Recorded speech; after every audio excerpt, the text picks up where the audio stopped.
Bismillahirrahmanirrahim. Assalamualaikum warahmatullahi wabarakatuh. Alhamdulillahirabbil alamin wassalatu wassalamu ala Rasulillah wala haula wala quwwata illa billah amma ba'd. Alhamdulillah, pada kesempatan hari ini kita kembali melanjutkan materi kita untuk mata kuliah penelitian kualitatif dan kuantitatif. Tidak terasa ini terus waktu berjalan. Kita sekarang sudah di pertemuan yang ke-9. Mudah-mudahan tidak lama lagi kita akan menyelesaikan, ya. Insyaallah dalam waktu yang tidak terlalu lama sudah akan memasuki ujian akhir semester. Baik saudara sekalian, saya tidak berlama-lama. Saya akan menjelaskan di pertemuan hari ini, di materi hari ini, saya akan menjelaskan studi kepustakaan, variabel penelitian, kerangka konseptual dan hipotesis dalam penelitian kuantitatif. Ini dalam kerangka penelitian kuantitatif. Dalam penelitian kuantitatif ini ada yang sedikit berbeda dengan kualitatif, ya. Kualitatif sudah saya jelaskan sebelumnya.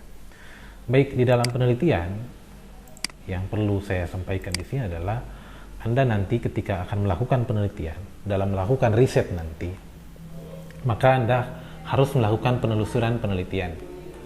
Peneliti yang baik itu berasal dari pembaca yang baik. Jadi peneliti yang hebat itu karena dia adalah seorang pembaca yang luar biasa. Jadi tidak ada peneliti yang hebat itu tiba-tiba jadi penelitiannya bagus tanpa melalui rangkaian telaah literatur. Nah, itulah yang dimaksud dengan studi kepustakaan sebagai landasan berpikir di dalam penelitian.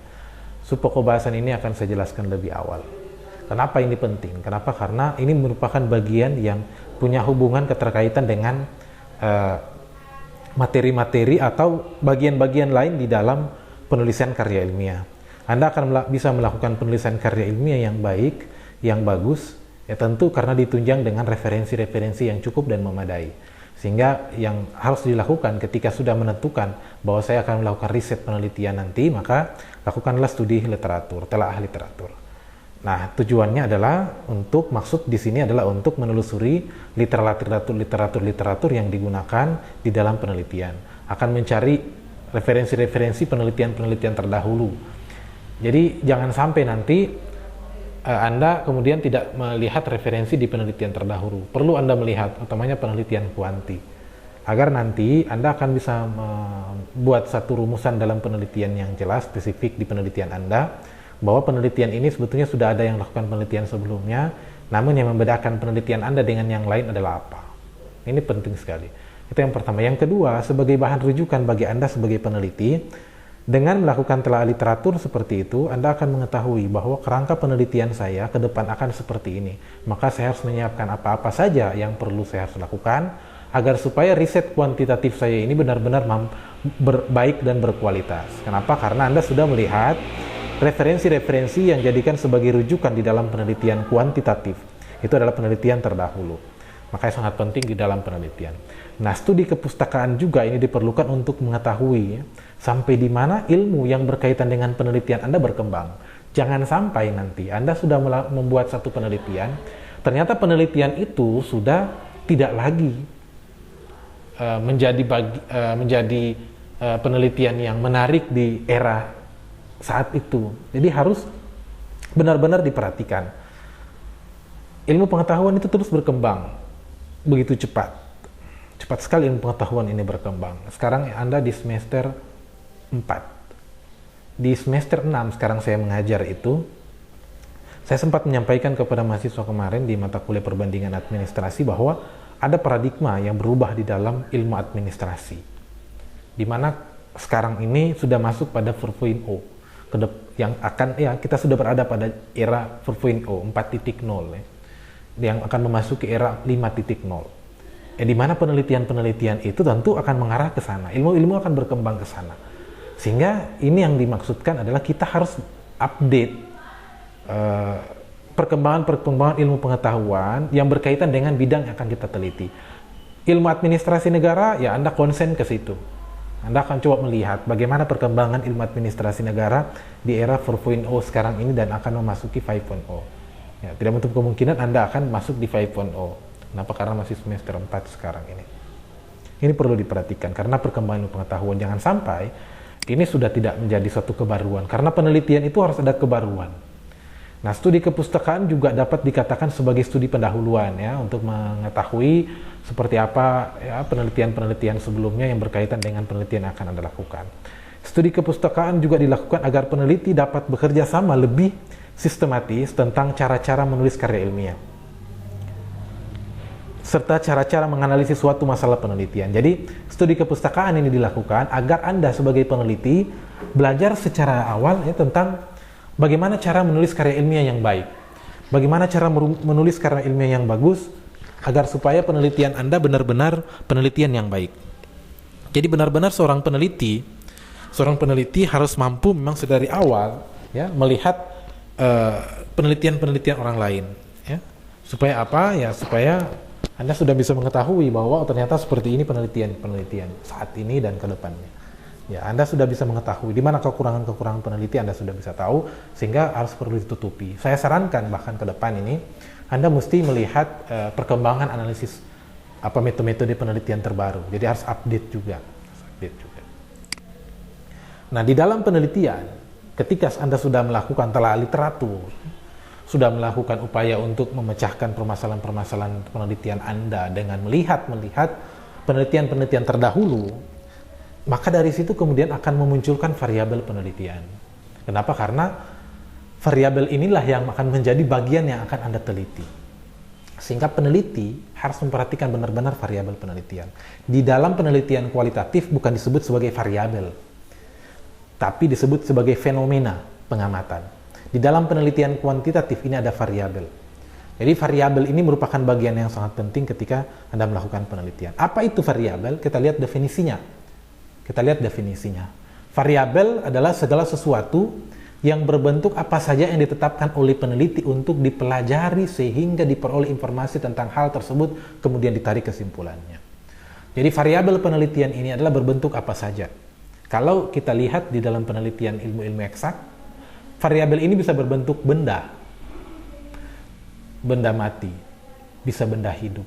Pertanian ya bisa benda mati dan benda hidup, jadi variabel penelitiannya. Pupuk ini dicampur sama pupuk ini menghasilkan pupuk ini misalnya. Campuran obat ini dicampur dengan ini akan menghasilkan obat apa. Tapi kalau dalam ilmu administrasi negara, variabel ini adalah bukan berupa benda, tapi berupa bentuk-bentuk ya, konsep yang akan kita pelajari, apa tentang motivasi, apa tentang kepemimpinan, apakah tentang pengelolaan keuangan dan lain sebagainya. Itu adalah menjadi variabel yang akan diteliti. Berangkat dari mana? Berangkat dari judul. Jadi setelah Anda membaca, menemukan masalah penelitian, lihat teorinya ada, kemudian tetapkan judul, di sana ada variabel penelitian. Nanti di topik sesi berikutnya di metode penelitian administrasi kita akan belajar bagaimana cara mencari judul dan kemudian dapat walaupun di MPS sudah saya jelaskan, tapi akan nanti lebih spesifik lagi di metode penelitian administrasi. Tapi yang pasti, di dalam judul penelitian itu akan ada variabel-variabel yang nanti akan Anda teliti. Sehingga secara teoritis ini perlu untuk saya jelaskan, agar supaya Anda sudah bisa mengetahui tentang variabel-variabel penelitian. Nah, variabel penelitian itu ada terdiri dari 5 variabel penelitian. Ada variabel independen, ada variabel dependen, ada variabel moderator, variabel intervening, dan variabel kontrol. Sebelum saya jelaskan macam-macam variabel ini, perlu saya flashback balik ke belakang waktu metode penelitian sosial. Saya sempat menjelaskan tentang macam-macam jenis penelitian, ada asosiatif, ada komparatif, ada deskriptif. Nah, ini juga menjadi bagian ya di dalam penelitian. Kalau nanti independen berarti hanya penelitian apa. Kalau ada independen dan dependen itu apa dan seterusnya ya. Itu akan saya contohkan. Baik. Saya akan jelaskan macam-macam variabel penelitian ini. Yang pertama adalah variabel independen. Apa itu variabel independen? Variabel ini disebut sebagai variabel yang mempengaruhi atau menjadi sebab berubahnya atau timbulnya variabel dependen atau variabel terikat. Nah, variabel di sini ada variabel bebas. Jadi dialah yang menjadi sebab perubahan atas timbulnya variabel terikat. Ini variabel independen. Misalnya, ya, variabel independen itu contohnya kinerja pegawai pada kantor A. Maka kinerja pegawai itu adalah variabel independen. Apabila penelitiannya hanya variabel independen saja, maka itu adalah penelitian deskriptif atau univariabel atau hanya satu variabel penelitian. Ya. Jadi itu variabel bebas. Namun kalau penelitian asosiatif, dia adalah merupakan variabel yang akan mempengaruhi variabel dependen, ya, atau akan menjadi sebab perubahan atau timbulnya variabel dependen. Apa itu variabel dependen? Ya, variabel yang dipengaruhi atau yang menjadi akibat. Ya. Variabel yang dipengaruhi atau yang menjadi akibat karena adanya variabel bebas. Jadi dia variabel yang dipengaruhi. Siapa yang mempengaruhi? Variabel independen. Pengaruh tunjangan kinerja terhadap kualitas kerja pegawai. Contoh saja ini ya, di kantor X. Maka variabel independennya akan mempengaruhi variabel dependennya. Pengaruh tukin ya, terhadap kualitas kinerja. Jadi akan dilihat apakah kualitas kinerja ini itu bisa mempengaruhi perubahan terhadap apakah tukin ini dapat mempengaruhi perubahan kinerja mempengaruhi variabel independen, yaitu kualitas kerja. Dengan dikasihnya tukin, apakah berpengaruh tidak kualitas kerja? Nah, itu disebut dengan variabel dependen. Dependennya ini adalah kualitas kerja. Karena dia yang akan dipengaruhi. Itu akan diujikan, sehingga nanti ketika penelitian seperti ini adalah jenis penelitian asosiatif. Menguji apakah ada pengaruh variabel independen dengan variabel dependen. Apakah variabel independen dapat mempengaruhi variabel dependen ataukah tidak. Itu variabel yang kedua. Yang ketiga, ada disebut dengan variabel moderator. Nah, ini yang jarang-jarang ya kita Anda dengar. Apa itu variabel moderator? Variabel moderator sebetulnya secara metodologis ya, disebut dengan bagian. Ini saya jelaskan dulu ya. Variabel moderator ini secara metodologis ini disebut sebagai bagian dari variabel bebas. Apa yang mana variabel bebas? Yang ini, variabel dependen. Dia dianggap sebagai bagian dari variabel yang ini. Disebut dengan variabel moderator. Kenapa? Karena memberikan pengaruh baik langsung atau secara tidak langsung terhadap variabel tergantung ini. Mana? Ini. Level data variabel moderator ini itu bisa bentuknya nominal ya, atau juga ordinal atau interval ya. Jadi nanti kalau Anda akan melihat seperti apa variabel moderator, yang ini contohnya. Misalnya, contoh ya, hubungan antara X dan Y terjadi berbeda ketika ditinjau dari moderator ketika Z tinggi hubungan X dan Y adalah positif misalnya. Misalnya ya, variabel independennya adalah ya, rekayasa, contoh saja ini ya, hubungan rekayasa manajerial dan performance kerja tergantung pada sikap karyawan terhadap perubahan. Santai ya. Jadi sikap karyawan terhadap perubahan itu itu positif, maka semakin banyak rekayasa manajerial dilakukan akan semakin tinggi performance pegawai.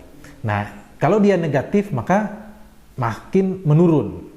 Nah, itulah yang disebut dengan variabel moderator. Jadi dia bisa meningkatkan, bisa mempengaruhi atau menurunkan. Makanya disebut tadi ini bisa memberikan pengaruh baik atau tidak baik secara langsung atau secara tidak langsung kepada variabel independen. Jadi ini bisa nanti dilihat berbagai macam sekali contoh ya. Misalnya tentang tingkat pendapatan karyawan juga di variabel variabel independennya adalah pengaruh tingkat pendapatan, kemudian pengaruh tingkat pendapatan, kinerja, kejelasan karir, dan kepuasan kerja pegawai misalnya. Maka yang akan dilihat menjadi variabel moderator adalah kejelasan karir, di mana tingkat pendapatan itu akan meningkatkan kepuasan kerja mereka. Tetapi bisa jadi peranan itu tidak besar. Jadi tingkat pendapatan itu bisa saja meningkatkan kepuasan kerja. Jadi orang puas bekerja kalau tingkat pendapatannya tinggi. Namun bisa jadi peranannya tingkat pendapatan ini tidak terlalu besar. Jadi meningkatnya pendapatan akan diikuti dengan meningkatnya kepuasan kerja, juga diikuti dengan kejelasan karir karyawan atau karir pegawai. Sebaliknya, jika karir tidak jelas atau tidak pasti, maka meningkatnya pendapatan juga tidak diikuti dengan peningkatan kepuasan kerja. Walaupun orang tingkat pendapatan gajinya tinggi, tapi karena tadi ya karirnya tidak jelas, orang tidak puas dalam bekerja. Jangan-jangan ya saya hanya sampai di karirnya tidak jelas, tidak lama kemudian berhentikan, pensiun dan segala macam. Jadi itu yang akan itulah variabel moderator ya. Jadi bisa memperkuat, bisa memperlemah. Atau yang menjadi bagian yang harus dilihat ya, di dalam penelitian. Kemudian ada variabel intervening ya. Variabel intervening. Apa itu variabel intervening? Bisa dilihat di sini penjelasannya ya. Kalau bicara tentang variabel intervening, di sini adalah variabel yang secara teoritis itu mempengaruhi hubungan antara variabel independen dan dependen. Tetapi ini tidak bisa diukur. Tidak bisa diukur. Kenapa? Jadi begini, variabel intervening ini dicontohkan misalnya begini, atau misalnya begini, variabel intervening itu adalah jenis variabel yang sebetulnya memiliki hubungan tidak langsung antara independen dengan dependen. Nah, variabel ini memiliki posisi di antara independen dengan dependen. Nah, sehingga ini yang membuat variabel independen tidak langsung mempengaruhi variabel dependen tidak langsung mempengaruhi variabel independen. Variabel independen tidak secara langsung mempengaruhi variabel dependen. Artinya variabel dependen ini secara tidak langsung terpengaruh oleh variabel dependen. Sehingga ini disebut variabel intervening karena dia bisa bisa dianggap variabel yang dapat memperkuat atau memperlemah hubungan antara kedua variabel independen atau dependen.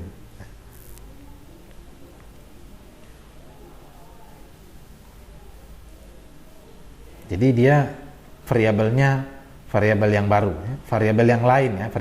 Misalnya begini, contoh variabel intervening ya. Sebab sifat pembeli adalah rasional. Ya, ini adalah salah satu contoh yang variabel intervening apabila Anda memiliki variabel independen, misalnya tentang implementasi atas kebijakan harga baru. Jadi sebab sifat pembeli itu menjadi variabel intervening. Apabila Anda misalnya memiliki variabel independen, variabel X-nya, yang di sini adalah implementasi kebijakan harga baru. Sementara variabel dependennya adalah tujuannya untuk melihat volume penjualan ya, apakah ada hubungan atau kaitannya antara harga baru dengan penjualan. Namun di sini ada variabel intervening. Bisa saja karena gaya hidup atau bisa saja karena sifat pembeli. Gaya hidup misalnya atau sifat pembeli misalnya, kalau pembeli memang terpengaruh dengan harga yang baru karena turun, maka itu akan bisa meningkatkan penjualan. Namun walaupun harganya naik, tapi karena gaya sifat pembeli yang sukanya belanja dengan harga yang merek yang sama, merek yang seperti itu, sehingga itu tidak mempengaruhi besar variabel dependen. Jadi biar mau naik juga tidak apa-apa kan. Itu intervening. Itu kira-kira ya. Yang terakhir variabel penelitian adalah variabel kontrol.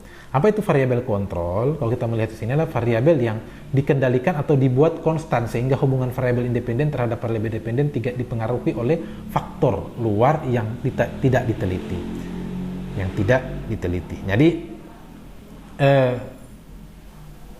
setiap percobaan yang biasanya dilakukan untuk melakukan riset,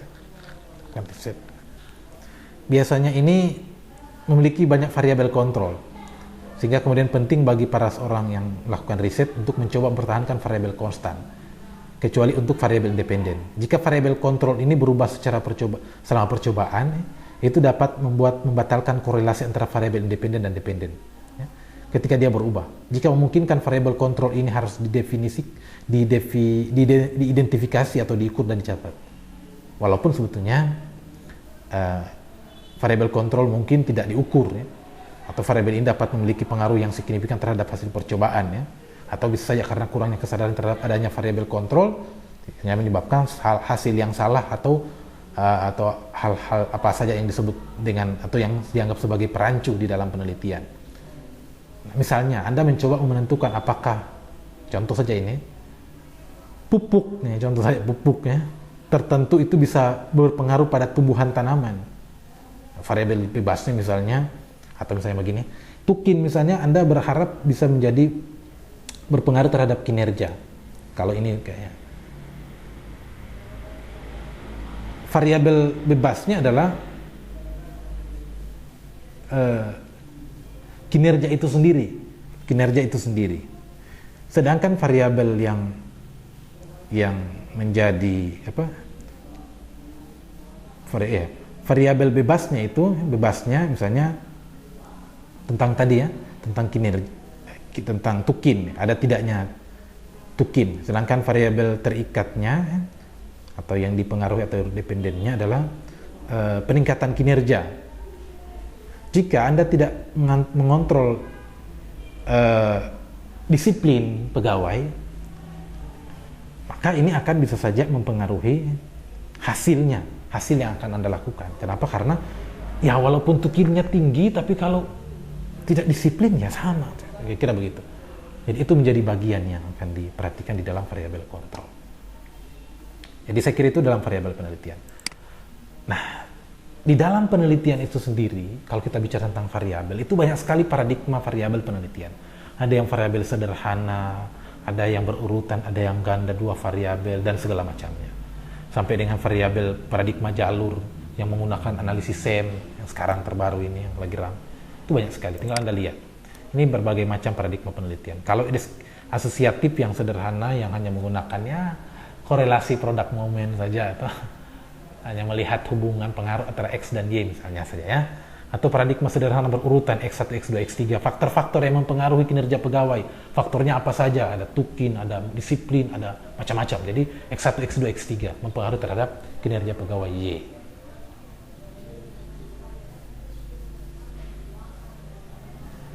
Itu sederhana berurutan.